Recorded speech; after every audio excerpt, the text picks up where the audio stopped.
नमस्कार, आप देख रहे हैं इंडिया वॉइस और मैं हूं आपके साथ श्रुति अंगद। बुलेटिन की करेंगे शुरुआत दिल्ली से।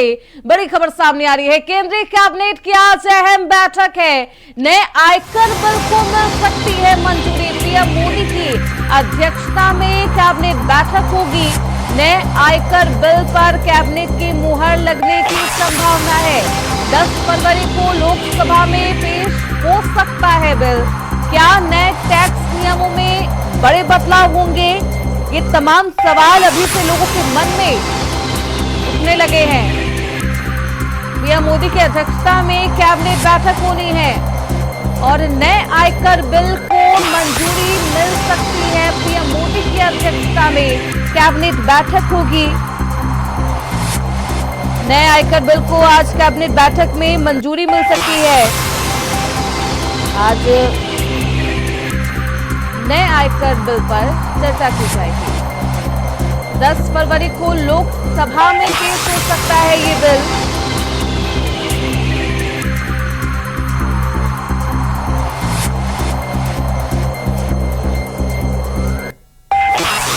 तो आज मोदी कैबिनेट की बैठक होनी है और नए आयकर बिल पर आज चर्चा होगी। उम्मीद जताई जा रही है कि नए आयकर बिल को मंजूरी मिल जाएगी कैबिनेट से। उसके बाद 10 फरवरी को लोकसभा में ये बिल पेश किया जाएगा। तो टैक्स में कई बदलाव हो सकते हैं। टैक्स के नियमों में बड़े बदलाव हो सकते हैं, ये संभावनाएं जताई जा रही है। नए आयकर बिल को आज मंजूरी मिलेगी कैबिनेट से। पीएम मोदी की अध्यक्षता में कैबिनेट बैठक होनी है। प्रधानमंत्री नरेंद्र मोदी की अध्यक्षता में कैबिनेट की यह बैठक होगी। माना जा रहा है कि नए आयकर बिल को इस कैबिनेट बैठक में मंजूरी मिलेगी, यानी कि इस बैठक में इस बिल को लेकर मुहर लगाई जाएगी। वित्त मंत्री निर्मला सीतारमण ने अपने बजट स्पीच में इसके बारे में जिक्र भी किया था और आज इस मुद्दे पर चर्चा भी की जाएगी कैबिनेट में। नए आयकर बिल को मंजूरी मिल सकती है कैबिनेट से। इसके अलावा कई अहम मुद्दों पर भी आज इस कैबिनेट में चर्चा होगी। आपको बता दें कि 10 फरवरी को इस बिल को लोकसभा में पेश किया जाएगा।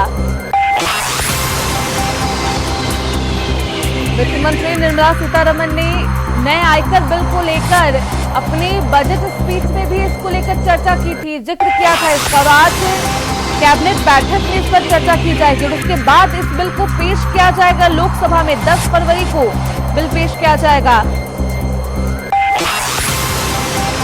तो टैक्स के नियमों में बदलाव हो सकते हैं। आपको बता दें, इनकम टैक्स कानून मौजूदा आयकर अधिनियम 1961 को रिप्लेस करेगा। इसके जरिए टैक्सेशन सिस्टम को अधिक सरल और स्पष्ट बनाया जाएगा, यानी कि आम जनता के लिए इसे और सरल बनाया जाएगा इस बिल को। नया आयकर कानून सरल भाषा में होगा, जिससे करदाताओं और कर विशेषज्ञों को प्रावधानों के तहत बेहतर मदद मिलेगी। इस खबर पर ज्यादा जानकारी के साथ हमारे सहयोगी नितिन चौधरी दिल्ली से हमारे साथ फोन लाइन पर जुड़ चुके हैं। नितिन, आज पीएम मोदी की अध्यक्षता में कैबिनेट बैठक होनी है। कितने बजे ये कैबिनेट बैठक होगी? देखिए तो बता दें कि जिस तरीके से पीएम मोदी की अध्यक्षता में ये बैठक जो है सुबह 11 बजे से होगी। लगातार पहले लगातार इससे पहले एक बैठक की गई थी, लेकिन अब दोबारा से इसकी बैठक यहाँ पर बुलाई। ये बता दें कि लगातार पीएम मोदी जो है पहले से चुनाव प्रचार को रोकते थे, लेकिन उसके बाद लगातार जब देखा जा रहा था कि पीएम मोदी ने जिस तरीके से ये बैठक बुलाई, ये काफी अहम ये बैठक मानी जा रही है और लगातार इसमें जो तमाम जो कैबिनेट के मंत्री हैं उनको यहाँ पर बुलाया गया, उनके साथ में यहाँ पर बैठक की जाएगी। बिल्कुल, ऐसे में आज मंत्रिमंडल की बैठक होनी है और इस पर नए आयकर बिल को लेकर चर्चा होगी। नितिन, इसमें क्या कुछ बदलाव होने वाला है? देखिए बिल्कुल बता देंगे, नया बिल्कुल लेकर के यहाँ पर जो चर्चा। नितिन, आपकी आवाज हम तक नहीं पहुंच पा रही है, दोबारा आपसे संपर्क करने की कोशिश की जाएगी। तो आज केंद्रीय मंत्रिमंडल की बैठक होनी है, कैबिनेट की ये बैठक है। पीएम मोदी की अध्यक्षता में ये बैठक होगी और इस बैठक में नए आयकर बिल को लेकर चर्चा की जाएगी। संभावना है कि नए आयकर बिल को कैबिनेट से मंजूरी मिल जाएगी और 10 फरवरी को इस बिल को लोकसभा में पेश किया जाएगा। तो बेहद सरल भाषा में लोगों को समझाने के लिए इस बिल में तमाम बदलाव किए गए हैं और इस बिल को आज मंजूरी मिलने की संभावनाएं जताई जा रही है। प्रधानमंत्री मोदी की अध्यक्षता में आज कैबिनेट बैठक होने वाली है। नितिन, ये भी कहा जा रहा है कि आज इस बैठक में नए आयकर बिल को लेकर चर्चा की जाएगी। नए आयकर बिल में क्या कुछ खास? देखिए, बिल्कुल बता दें कि जिस तरीके से पीएम मोदी की अध्यक्षता में बैठक होगी सुबह 11 बजे से ये बैठक बताई जा रही है। बता दें जो है बैठक जो है काफी अहम मानी जा रही है। बिल्कुल लेकर भी इसमें चर्चाएं होंगी लगातार। पीएम मोदी जो है जिस तरीके से बजट में पेश हुआ था तो उसको देखते हुए उन्होंने पहले ही बैठक की थी अपने मंत्रिमंडल के साथ, लेकिन अब दोबारा से ये बैठक मानी जा रही है और ये बैठक जो है काफी अहम मानी जा रही है। बिल्कुल लेकर भी इसमें चर्चाएं होगी। जिस तरीके से बिल पेश हुआ था तो उसको तमाम मंत्रियों के साथ में बैठक करेंगे पीएम मोदी और लगातार देखा जा रहा है कि जो कहा गया है कि बैठक में जो है पीएम मोदी खुद इसकी अध्यक्षता करते हुए नजर आएंगे। बिल्कुल, प्रधानमंत्री मोदी इसकी अध्यक्षता करेंगे और 11 बजे से ये बैठक होनी है। इस बैठक में तमाम मंत्री मौजूद रहेंगे। नए आयकर बिल को लेकर नितिन, जब बजट स्पीच हुआ था निर्मला सीतारमण का, तब उन्होंने इसका जिक्र किया था और कहा था कि रिटर्न फाइल करने में लोगों को आसानी होगी। नितिन, देखिए, बिल्कुल बता दें कि नए बिल को लेकर जैसे बैठक है काफी अहम बैठक है, क्योंकि लगातार जब निर्मला सीतारमण ने अपना बजट पेश किया था तो उसको देखते हुए जिस तरीके से इनकम टैक्स की यहाँ पर बात की जाए लगातार देखा जा रहा था और साथ ये भी कहा गया था कि पीएम मोदी कहा था कि लोगों को काफी फर्क यहाँ पर नहीं पड़ने वाला। लगातार जिस तरीके से तमाम राज्यों को इसमें जो काफी फायदा पहुंचाया गया तो उसको देखते नए बिल को लेकर भी लगातार पीएम मोदी जो है इसकी चर्चा करते रहे। जैसे सदन में जिस तरीके से इनकम टैक्स की बात की जाती थी कि इनकम टैक्स जो है काफी आता है लोगों को, तो उसको साफ कर दिया है पीएम मोदी ने। इस बैठक को लेकर की बैठक होगी तो 11 बजे से बैठक जो है पीएम मोदी की अध्यक्षता में होगी। तमाम कैबिनेट के जो मंत्री हैं वो खुद इस बैठक में मौजूद रहेंगे लगातार। और साथ ही भी कहा गया है कि जिस तरीके से पीएम मोदी बैठक कर रहे हैं और बैठक में काफी अहम चर्चा पर भी जो है विस्तार पर जो है करेंगे। और लगातार चुनाव से पहले पीएम मोदी ने जो है बातचीत की थी अपने मंत्रियों के साथ में, बैठक की थी, तमाम ऐसी बैठकें करते रहे थे, लेकिन आज ये बैठक जो है काफी अहम मानी जा रही है। जी बिल्कुल, कैबिनेट की बैठक बेहद अहम मानी जा रही है नितिन, और 11 बजे से बैठक शुरू होगी और इस बैठक में नए आयकर बिल को लेकर चर्चा हो सकती है। टैक्स के नियमों में बदलाव होगा। बहुत शुक्रिया आपका नितिन इन तमाम जानकारी के लिए। ऐसे में देखना बेहद दिलचस्प होगा कि नए आयकर बिल को मंजूरी मिलती है या फिर नहीं, और बिल जब पेश होता है तो विपक्ष का हंगामा किस कदर तक बढ़ता हुआ नजर आता है। हालांकि टैक्स का जो बर्डन है वो लोगों पे कम हो गया है। ऐसे में नए आयकर बिल को पेश करके जो सरल भाषा में इसे समझाने की कोशिश की जाएगी। खबरों बढ़ते आगे, दिल्ली से बड़ी खबर सामने आ रही है। आम आदमी पार्टी की बड़ी बैठक है। केजरीवाल ने सभी उम्मीदवारों को बुलाया है। करीब 11:30 बजे होगी बैठक। केजरीवाल इस बैठक की अध्यक्षता करेंगे। आपने बीजेपी पर ऑपरेशन लोटस चलाने का आरोप लगाया है। अरविंद केजरीवाल ने यह दावा किया है। बीजेपी पर आपके 16 उम्मीदवार खरीदने का आरोप भी लगाया है। मंत्री पद और 15 करोड़ रुपए देने का भी प्रस्ताव का आरोप। दिल्ली में आज आम आदमी पार्टी की बड़ी बैठक है। बैठक चुनाव को लेकर है। अरविंद केजरीवाल बैठक की अध्यक्षता करेंगे और सभी उम्मीदवारों को बुलाया गया है। कल ये तमाम आरोप भी लगाए गए थे। तो कल नतीजा आना है, लेकिन उससे पहले से ही दिल्ली की सियासत अपने चरम पर है और आज आम आदमी पार्टी के द्वारा ये बैठक बुलाई गई है, जिस बैठक की अध्यक्षता आम आदमी पार्टी के राष्ट्रीय संयोजक अरविंद केजरीवाल करने वाले हैं। इस बैठक में तमाम उम्मीदवारों को बुलाया गया है और नतीजे आने से पहले ही आम आदमी पार्टी के द्वारा यह आरोप लगाया जा रहा है कि बीजेपी उनके उम्मीदवारों को खरीदने की कोशिश कर रही है। केजरीवाल ने सभी उम्मीदवारों को बुलाया है। बीजेपी पर ऑपरेशन लोटस चलाने का आरोप लगाया गया है। भारतीय जनता पार्टी ने दिल्ली के चुनाव में अपनी हार मान ली है और इसी के कारण हम लोग आज सुबह से अपने विधायकों से बातचीत कर रहे हैं और बहुत सारे विधायकों ने मुझे सूचना दिया फोन करके। 7 विधायकों के पास 15-15 करोड़ रुपए लेकर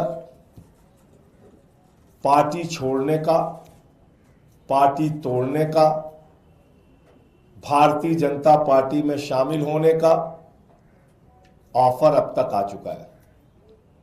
7 विधायकों के पास, आम आदमी पार्टी के 7 विधायक जो चुनाव लड़ रहे हैं, उनके पास फोन आया भारतीय जनता पार्टी के उन तत्वों के द्वारा, एक दो से मुलाकात करके भी ऑफर दिया गया कि जिसमें कि वो 15 करोड़ रुपए देने के लिए बात कर रहे हैं। जब जब हमने कहा तब तब हुआ, लेकिन आप लोग हमारी बातों को नजरअंदाज करते हैं। आपको शायद याद नहीं होगा कि शेर सिंह डागर नाम के एक व्यक्ति ने हमारे विधायक को पहले खरीदने की कोशिश की थी 2013 के चुनाव के बाद। उसके बाद कई और विधायकों को उस समय भी खरीद फरोख्त करने की कोशिश की गई थी भारतीय जनता पार्टी की तरफ से। इस प्रकार का प्रयोग बीच बीच में बीजेपी ने किया और 2-4 केसेस में वो सफल भी हुए। पैसे का इस्तेमाल करते हैं, जांच एजेंसियों का इस्तेमाल करते हैं। जिस चीज से भी दबाव बन जाए वो तरीका इस्तेमाल करके विधायकों को तोड़ते हैं। हमने बहुत कोशिशों के बावजूद, तमाम संघर्षों के बावजूद दिल्ली को बचाया। इनके प्रयास में कब कहां कमी रही? इन्होंने तो हमेशा प्रयास किया। देखिए, ऐसा है कि सही और उचित समय पर हम सारी जानकारी साझा करते हैं। इस केस में भी वही करेंगे। हमारी निगाह बनी हुई है सारी परिस्थितियों पे, और हिडन कैमरा लगाने के लिए, रिकॉर्डिंग करने के लिए, ऑडियो रिकॉर्डिंग करने के लिए, जो कॉल आती है उसकी रिकॉर्डिंग करने के लिए हमने साफ तौर पे अपने विधायकों को निर्देशित कर दिया है। इस पूरे मामले में हमने अपने विधायकों को कहा है, जो हमारे चुनाव लड़ रहे प्रत्याशी, उसमें से कुछ मौजूदा विधायक हैं, कुछ चुनाव लड़ रहे हैं, सबको हमने बोल दिया है कि जितनी भी कॉल इस तरह की आए उसके ऑडियो रिकॉर्डिंग आप कीजिए और इसकी शिकायत, बाकायदा इसकी सूचना दी जाएगी, नंबर 1। और दूसरा, अगर कोई आपसे मुलाकात करके ऑफर करता है तो उसका वीडियो बनाइए हिडन कैमरा लगा के, और उसकी सूचना मीडिया को और सबको फिर दी जाएगी। तो हमने अपने विधायकों को सचेत कर दिया है, सावधान कर दिया है, अपने सभी लोगों को सजग रहने के लिए किया है। लेकिन 2 बातें बिल्कुल स्पष्ट हो गई हैं। नंबर 1, काउंटिंग से पहले 8 फरवरी के पहले भारतीय जनता पार्टी ने अपनी हार मान ली है। बुरी तरीके से बीजेपी हार रही है, नंबर 1। नंबर 2, जो खरीद फरोख्त और तो लोकतंत्र को कुचलने का, तोड़फोड़ करने का तरीका वो पूरे देश में अपनाते हैं, वो प्रयोग उन्होंने दिल्ली में भी शुरू कर दिया है, जिसको कई बार वो लोग ऑपरेशन लोटस और पता नहीं क्या क्या नाम देते हैं। तो कल नतीजे आने हैं, लेकिन उससे पहले ही दिल्ली की सियासत अपने उफान पर है। हमारे साथ हमारे सहयोगी नितिन चौधरी लगातार बने हुए हैं। नितिन, ये हार की बौखलाहट है, क्या डर लग रहा है कि इस बार चुनाव में वैसे नतीजे नहीं आएंगे जैसे साल 2015 में, 2020 में आए थे, इसलिए आम आदमी पार्टी इस तरीके का आरोप लगा रही है, या आरोप में कुछ सच्चाई है?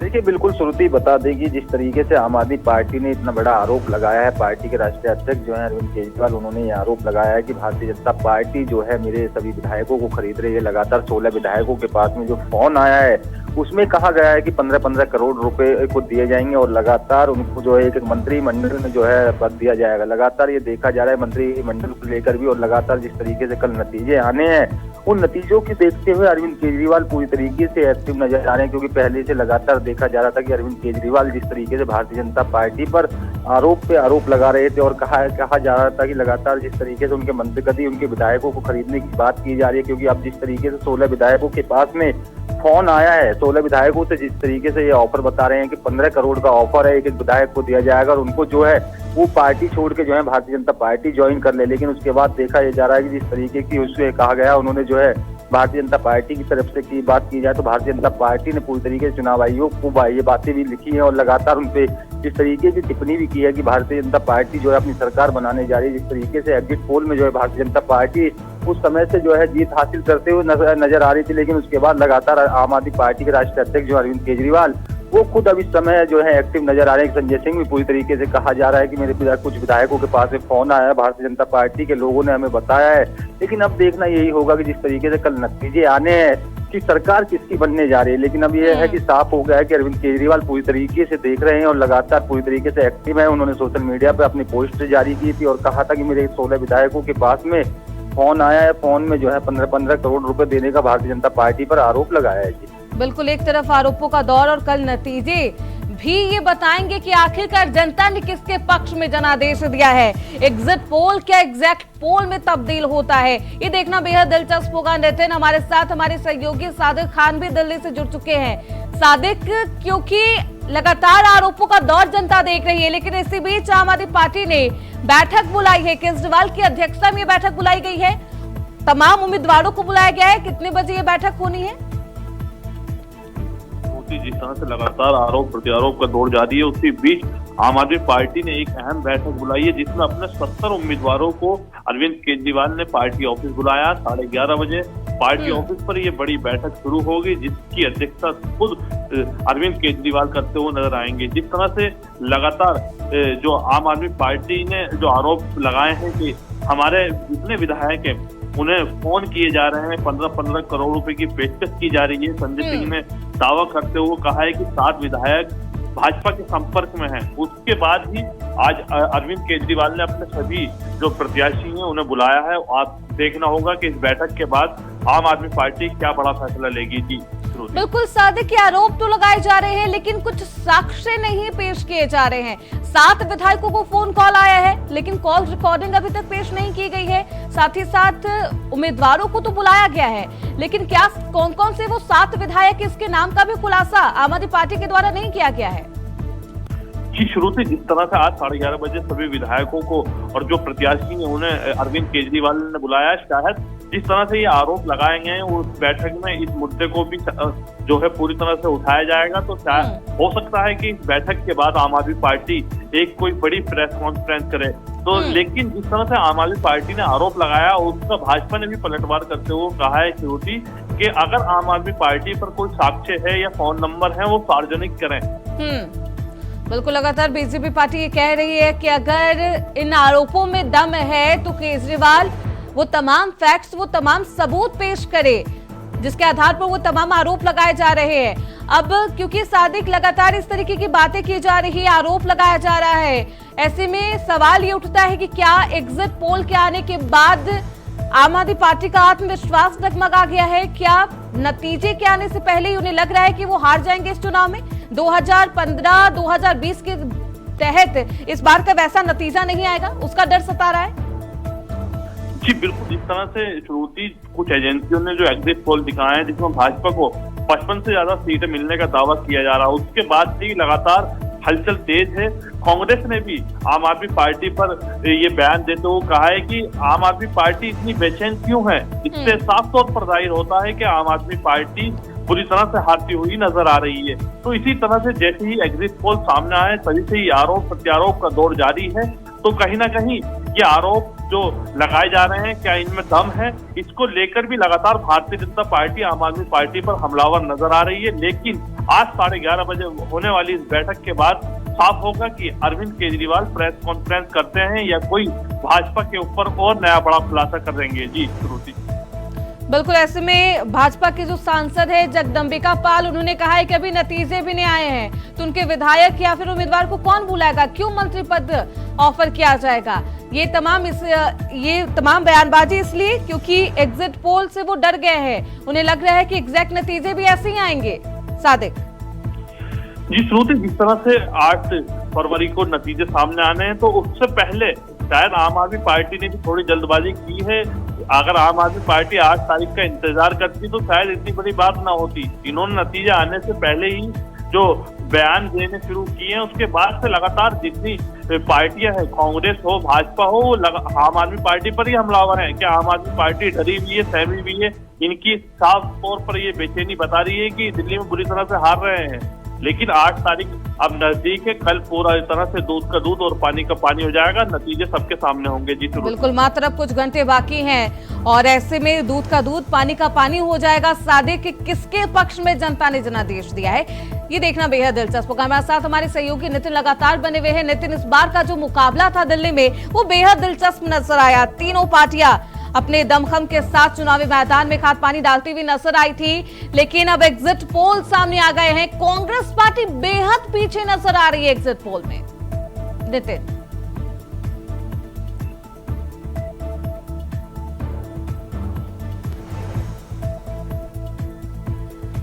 बहुत शुक्रिया नितिन आपका और सादिक आपका इन तमाम जानकारियों के लिए। तो ऑपरेशन लोटस चलाने का यह आरोप लगाया है बीजेपी पर अरविंद केजरीवाल ने और आज बेहद अहम बैठक बुलाई गई है। नतीजों से पहले आम आदमी पार्टी के द्वारा यह बैठक बुलाई गई है जिसमें तमाम उम्मीदवार शामिल होंगे।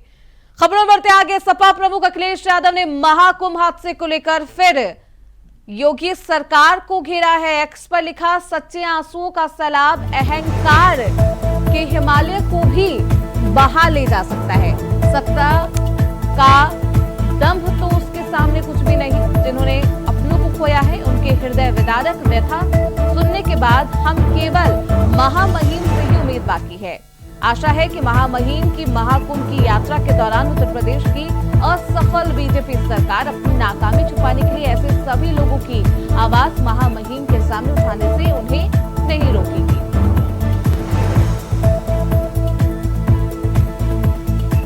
तो अखिलेश यादव ने एक बार फिर से महाकुंभ के हादसे को लेकर योगी सरकार का घेराव किया है। मौत की जो संख्या है लगातार उस पर अखिलेश यादव सवाल पूछ रहे हैं और ये दावा भी किया जा रहा है समाजवादी पार्टी के द्वारा कि जितनी मौत के आंकड़े सरकार ने सामने किए हैं, मौत से कई ज्यादा संख्या में हुई है और ऐसे में सरकार उसे छिपाने की कोशिश कर रही है। उसे पानी में बहाया जा रहा है शवों को। इन तमाम आरोप लगाए जा रहे हैं लगातार समाजवादी पार्टी के प्रमुख अखिलेश यादव के द्वारा और कार्यकर्ताओं और विधायकों के द्वारा। लेकिन अब क्योंकि राष्ट्रपति द्रौपदी मुर्मू आने वाली है, उसको लेकर भी अब अखिलेश यादव ने ये पोस्ट किया है और कहा है कि महामहिम से ही उम्मीद है कि वो आवाज उठाएंगी और जो लोग हैं उनकी भी हालत को देखेंगी, उनसे बातचीत की जाएगी। तो सपा प्रमुख अखिलेश यादव ने एक्स पर पोस्ट करते हुए योगी सरकार का घेराव किया है। हादसे को लेकर एक बार फिर से सरकार से सवाल पूछे हैं। एक्स पर लिखा है, सच्चे आंसुओं का सैलाब अहंकार के हिमालय को भी बहा ले जा सकता है। सत्ता का दम तो उसके सामने कुछ भी नहीं। जिन्होंने अपनों को खोया है उनके हृदय विदारक व्यथा सुनने के लिए अब केवल महामहिम से ही उम्मीद बाकी है। आशा है कि महामहिम की महाकुंभ की यात्रा के दौरान उत्तर प्रदेश की असफल बीजेपी सरकार अपनी नाकामी छुपाने के लिए ऐसे सभी लोगों की आवाज महामहिम के सामने उठाने से नहीं रोकेगी। तो अब महामहिम राष्ट्रपति द्रौपदी मुर्मू से ही उम्मीद है। अखिलेश यादव ने ये एक्स पर पोस्ट करते हुए योगी सरकार का घेराव किया है और लगातार महाकुंभ के हादसे को लेकर समाजवादी पार्टी की तरफ से योगी सरकार और योगी की प्रशासन पर हमला किया जा रहा है। कहा जा रहा है कि जितनी की संख्या में मौतें हुई है उसकी सच्चाई छिपाई जा रही है सरकार के द्वारा और प्रशासन के द्वारा। खबरों बढ़ते आगे, मेरठ के थाना ब्रह्मपुरी क्षेत्र के माधवपुरम में एक बार फिर से एक लापरवाही सामने आई है। यहां नाले में गिरकर 8 साल के मासूम की दर्दनाक मौत हो गई है। बच्चा नाले में गिर गया और फिर बच नहीं सका। बता दें कि इससे पहले भी मेरठ में नाले में गिरकर लोगों की मौत हो चुकी है।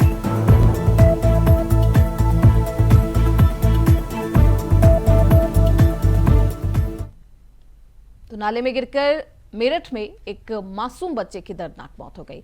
फिलहाल इसी के साथ इस बुलेटिन बस इतना ही। देखते रहिए इंडिया वॉइस।